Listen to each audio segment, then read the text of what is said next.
Hello friends, in this video we will understand what is meant by frequency domain analysis, what is the advantage of doing frequency domain analysis and what are limitations of frequency domain analysis.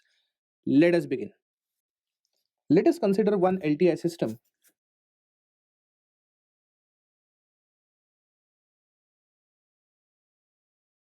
Let us say we apply some input and obviously we get some output.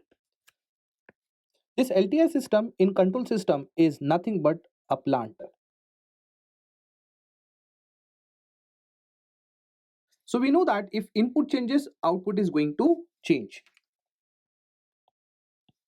In fact, I can say that output is basically the function of input, but it is not only function of input, but it also depends on the internal system parameters of the LTI system, that is nothing but the transfer function. So basically if the transfer function is known to you, it is possible that you can calculate output for any input. And in case if the transfer function of the LTI system is not known to you, then it is easy to get the transfer function also. How do we get the transfer function? Let's see. So assume that the transfer function of system is not known to us. Then what you are going to do? You are going to calculate the transfer function by the simple formula Laplace transform of output upon Laplace transform of input. So the transfer function of any LTI system is given as ratio of Laplace transform of output divided by Laplace transform of input.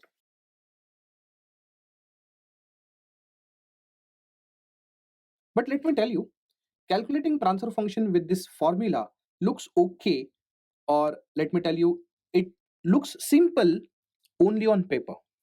In practice, this formula may fail. I'll tell you the practical scenario why I'm saying so. So in case if the transfer function of the LTI system is not known, even though the formula appears to be simple, that is Laplace transform of output upon Laplace transform of input, every time this formula may not be applicable. Let us understand the reason why. Consider the input that I'm applying at LTI system is, let's say, this kind of input. In control system, we call this input as what? A unit step input. So what I'm applying at input, let's say this kind of input. In control system, we call that input as what? U of t input. That is nothing but a unit step input, which is 1 for t greater than 0, which is 0 for t less than 0. Is it practically realizable signal?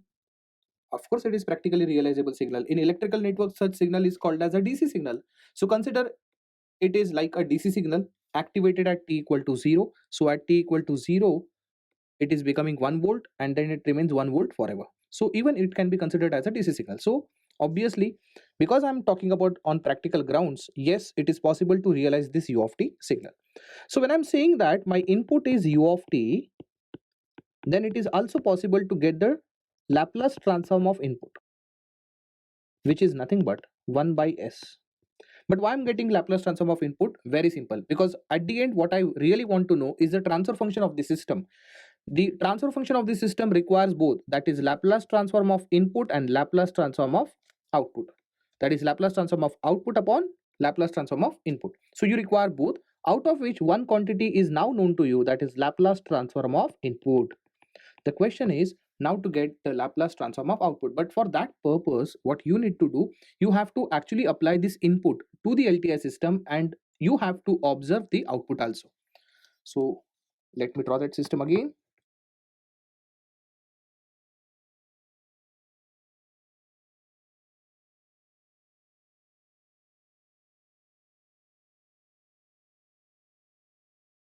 So the input that I'm applying is a unit step input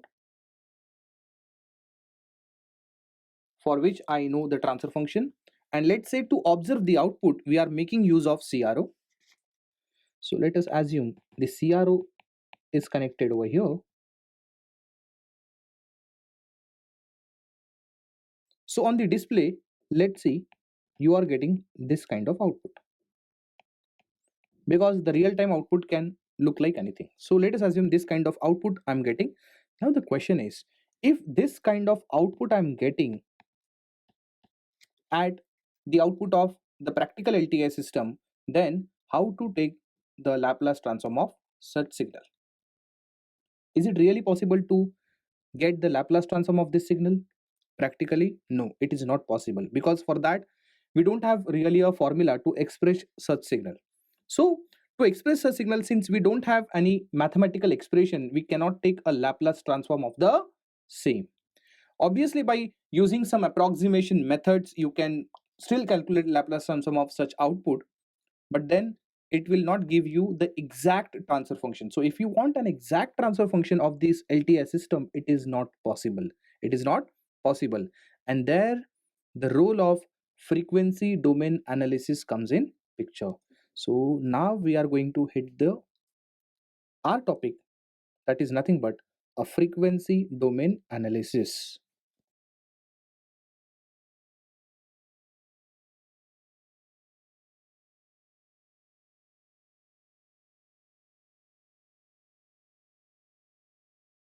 So this is the first reason why we are going for frequency domain analysis, because for the LTI system, or let's say a practical LTI system whose transfer function is not known to me, it is not every time possible for me to use a time domain approach and to get the transfer function, because for some signals, if the Laplace transform is not available, you cannot do anything. And let me tell you, this input is not a frequency sensitive input, meaning that there is no frequency component involved in this input. So let me apply some input which will be a frequency sensitive input. So what is meant by frequency sensitive input? Instead of step input or ramp input or any other input which is not frequency sensitive, why can't we use a sinusoidal input to the LTI system in order to know the transfer function? How to do that? Let's see. So for such LTI system whose transfer function is not known to me, for that I'm going to apply the input which will be a sinusoidal in nature. So let me assume my input to be what? It is, let's say, A sine omega t. So how A sine omega t looks like? It looks like this. Still, on x-axis, as you can see, it is time. Peak amplitude is A here. The negative peak amplitude can be considered as minus A, with frequency to be omega. This omega basically decides the number of cycles in one time period. The reason why I'm saying this input is a frequency sensitive, because if I double the value of omega, then two cycles will come in the given time period. That is, it will look like this. So I can just keep on increase the value of omega, so even my input is going to change. So this is what I'm actually going to do. Instead of applying the input which is not frequency sensitive, let us apply some input which is a frequency sensitive to LTI system in order to know its transfer function. So I'll tell you how it happens. Okay, so because of the property of LTI system, if you give a sinusoidal input, it gives you even output as a sinusoidal output. That is, along with the same frequency. So frequency is something which is never going to change. For example, if you are applying this A sine omega t, let's say with frequency as omega 1, then output is also sinusoidal with the same frequency. What really changes in that sinusoidal frequency or sinusoidal signal is only amplitude and the phase. So what changes over here? You get some different magnitude, you get the same frequency, let's say omega 1 on both the sides, along with some phase delay. As you can see, this is, I would say, the modified magnitude, and this is what I would say, a modified phase. But on both the sides, you will notice that if the input frequency is omega 1, output frequency will also be omega 1 only, because that is the property of LTI system. In fact, the frequency is considered as the eigenvalue for LTI system. Please never ever forget that eigenvalue is something which remains even static. Even though it is transformed from one to other or input to output, it remains same. In fact, now what is the advantage? What is the advantage that both the signals are sinusoidal wave? Very simple, very simple. See, Practically speaking, I can get this magnitude and the phase on CRO. And once I know that, once I measure them, then I have a complete expression for the output. Once I have the complete expression for output, that too in terms of sine wave or a sinusoidal wave, I can easily take Laplace transform of sine, because Laplace transform of sine omega t is known to me, which is given as omega upon s square plus omega square. And that's the reason why it is now possible to get the Laplace transform of output. It is possible to get the Laplace transform of input, because the fact that even input is a sinusoidal, now it is easy for me to get the transfer function of LTI system. So as we have seen that those signals which were only time varying, or the signals which were not frequency sensitive, it is impossible for us in some cases to get the transfer function of the LTI system. So if you want to get the transfer function of the LTI system, I have seen that if I apply input as sinusoidal such a way that it is a frequency sensitive input, because of which I could easily calculate my transfer function of that system. So this is the first use why we should go for a frequency domain analysis rather than time domain analysis. So obviously we are again going to see what are the other reasons why we should go for frequency domain analysis. Let us see. For example, if you give this kind of input to the LTI system, even though it appears to be a square wave, even though it appears to be a square wave, let me tell you, in reality, it is actually the summation of many sinusoidal signals together. That is, you can decompose the given signal in terms of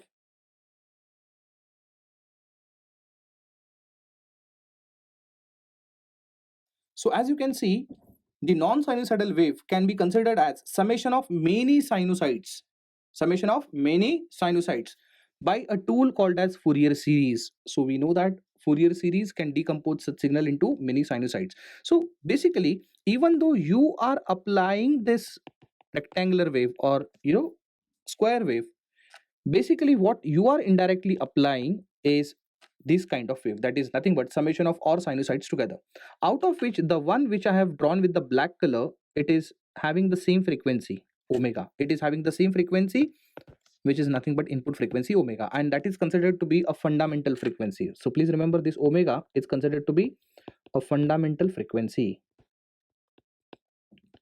But then the other sinusoids is having the higher frequency, as in, let's say, the next frequency which is drawn with the blue color is having, let's say, 3 omega frequency. The one which is then drawn with the red color, let's say, is having 5 omega frequency. Then this is actually called as third harmonic, then this is called as a fifth harmonic frequencies and all.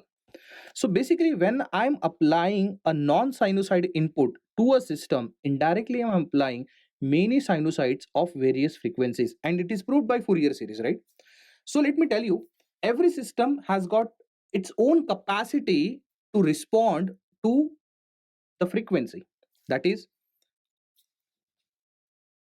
as I said, even though it seems to be having only single frequency, I said that because of the Fourier series tool, it has proved that every sinusoid or non-sinusoid signal can be considered as summation of many sinusoids together. So now it is even interested to see that how this LTI system even responds to such frequencies. Is it really possible to sustain for that LTI system to even sustain with this 5 omega frequency or 3 omega frequency or not? So this is also interesting to see. And to see that basically we require a frequency domain approach. We need to have a frequency domain approach. See, so far what we have done is a time domain analysis, where we have seen that with respect to time, if the signals are changing, then we have seen how outputs are changing, or how the system behaves, how the stability of the system is there. Along with the time domain we have seen, but now we have to see that for every input that we apply of different frequencies, let's say, then how my system is behaving, that is also interesting to see. So it is essential to know the LTI system. It is behaving as a normal stable system in what range of frequency? What if that range is crossed? Is it becoming unstable? If it is becoming unstable, to what extent it is becoming unstable? So if you are interested to see how LTI system behaves to change in frequencies, it is essential to study this topic, that is frequency domain analysis. I hope these reasons are clear. Secondly, let me tell you the limitation of frequency domain analysis.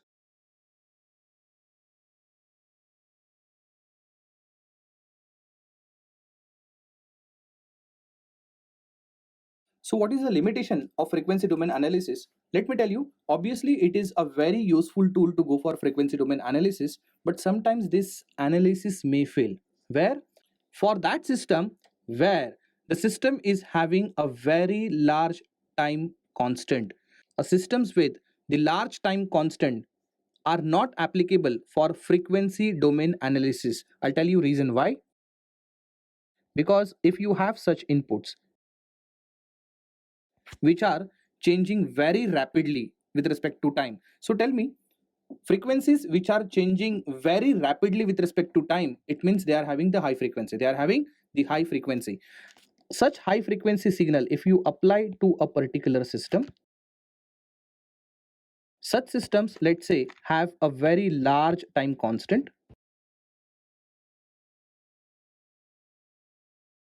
Let me tell you, this time constant basically tells you how quick your system to respond to the change in input. If you change your input from input 1 to input 2, how quickly system can adopt or how system can quickly respond to the changed input, that is defined by time constant. Let me tell you, minimum is the time constant, highly responsive the system is. But if higher is the time constant, then the system becomes more slower to respond such inputs. So for high frequency inputs, so for very high frequency inputs which are changing rapidly with respect to time, the system is not able to respond properly. I hope my point is clear to you. Because let's say if the system was facing, let's say, this kind of input, that is, let's say, steady 5, after some time it becomes -5, and it has happened within a millisecond or microsecond. So what is going to happen? Every system takes some time to reach to a steady state, and that time is basically defined as a settling time. So lower is the time constant, lower is the settling time. Higher is the time constant, higher is the settling time. Meaning that when the inputs are changing from 5 to -5, it is changing so rapidly, even system may not respond. If the system does not respond, then it will not give you a proper output. So such systems which has got a large time constants, we do not go for a frequency domain analysis for the same. I hope my point is clear to you. And at the end, we are going to see which tool we are going to use for a frequency domain purpose. That is, basically we have used the Laplace transform so far. Does that mean we are going to use the same tool again and again? Let's see. So if you remember, LTI system whose transfer function wasn't known to me, to which we basically try to apply a sinusoidal input. Let me say sine of omega 1 plus theta. And now we are interested to see what is the output of LTI system. You know that if the input is sine wave, output is also sine wave. Frequency remains same. So it is omega 1 t only. Let me substitute even t here also, that is at input side. So only two things changes at output, that is nothing but the magnitude or amplitude and the phase. Fine. So my aim is to get this m along with the phase. And you know that every transfer function has got, let's say, g of s is this transfer function of this LTI system. For example, if I'm saying that, that is this time, let's say transfer function is known to me, then for this input I can determine output. For this input I can determine the output by just calculating the value of m and the value of phase. How to do that? Very simple. First of all, what we do is we replace s with j omega. So as you can see, we are substituting g of j omega. Let me tell you, when I say g of s, it basically indicates we have used a Laplace transform. But when it indicates g of j omega, it requires a Fourier transform analysis. So when to use what, let us understand. When I'm talking about f of s, you know that f of s is nothing but the Laplace transform of f of t, which is mathematically given as integrating over 0 to infinity f of t e to the power minus st dt. You know very well s is a complex variable which is given as sigma plus j omega. Let us substitute that. So it is integrating over 0 to infinity f of t e to the power minus of sigma plus j omega t dt. Let us separate this. 0 to infinity integration f of t e to the power minus sigma t e to the power minus j omega t dt. Now let me tell you, e to the power minus j omega t gives you the frequency behavior,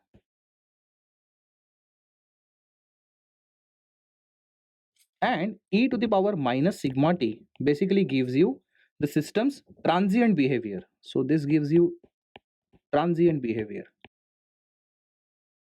So you know very well, now since we have started with a frequency domain analysis, I want only systems frequency behavior, and I'm not interested to see how system is behaving in transient, because this is something that we have already seen in time domain analysis. Meaning that now since we are not interested to see the transient behavior of the system, we substitute sigma equal to 0. The moment I substitute sigma equal to 0, now my integration changes to integrating over 0 to infinity f of t e to the power minus j omega t dt. So let me remind you guys, this integration is basically the formula to calculate a unilateral Fourier transform. So this is nothing but a unilateral Fourier transform. See, otherwise for calculating Fourier transform, we take the limit from minus infinity to infinity. But here, as you can see, the limit is not from minus infinity to infinity. The limit is from 0 to infinity, because in control system, please understand, our system starts at t equal to 0. Our system starts at t equal to 0. So there is no space for minus infinity to 0 in control system. Even the Laplace transform that we use in control system is a unilateral Laplace transform and not a bilateral.